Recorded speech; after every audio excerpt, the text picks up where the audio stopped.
में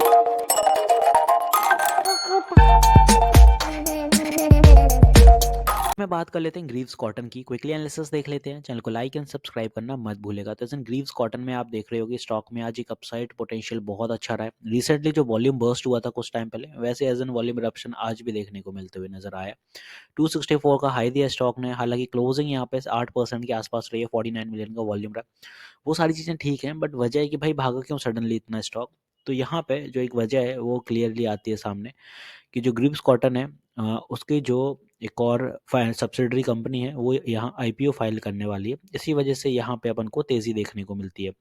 यहाँ पे अगर आप नोटिस करते हैं, India's Greaves Cotton soars to record high after EV unit files for IPO. इसका जो ईवी यूनिट आता है उसका नाम है Greaves Electric Mobility plan to raise 10 billion rupees. तो यहाँ पे 10 बिलियन रुपीज़ का जो आईपीओ है वो यहाँ पे करने वाला है। इसीलिए स्टॉक में आज ये तेज़ी देखने को मिली और मोमेंटम भी इसीलिए खींचते हुए नजर आया स्टॉक।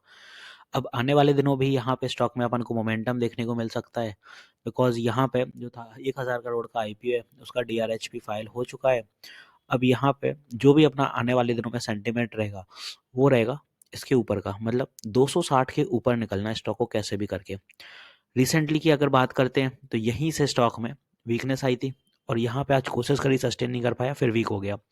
वजह रही है 1 RTF ओवरबॉट हुआ तो एक सेलिंग क्रिएट होती है, हमेशा एज इट इज़ वही रही है। और रिसेंट का हाई था तो सेलर्स को उनका एरिया पता था, इसलिए यहाँ से सेलर्स को अपना एरिया पता था तो गिरना था।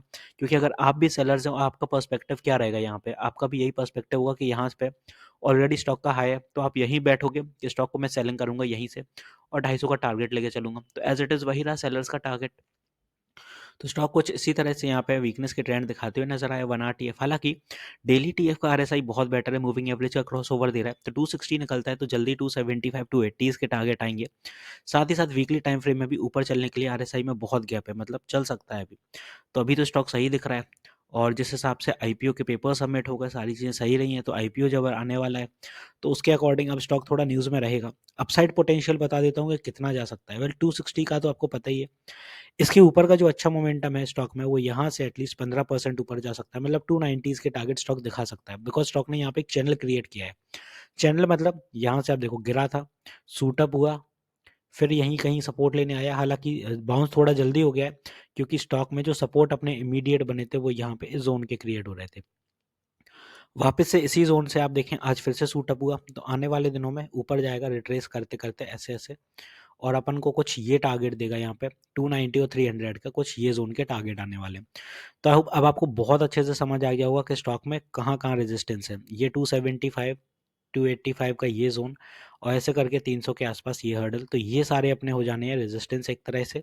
स्टॉक में जो स्ट्रॉन्ग सपोर्ट अभी कल के लिए काम करते हुए नजर आएगा वो अपना रहेगा कि नीचे अगर जा रहा है तो 240 का स्ट्रॉन्ग सपोर्ट होगा। फर्दर इसके नीचे कुछ एस्केलेट हो रहा है तो 235, तो ये दो स्ट्रॉन्ग सपोर्ट ले लेते हैं ऊपर के लिए, ये सारे रेजिस्टेंस। तो आई होप अब आपको बहुत अच्छे से समझ आ गया होगा स्टॉक में क्या मूव रहेगा, कैसा क्या चलने वाला है। आईपीओ फाइल हुआ इसी वजह से यहाँ पे स्टॉक में मोमेंटम देखने को मिला है। तो मिलते हैं नेक्स्ट वीडियो में। This is me Shubham Yadav signing off.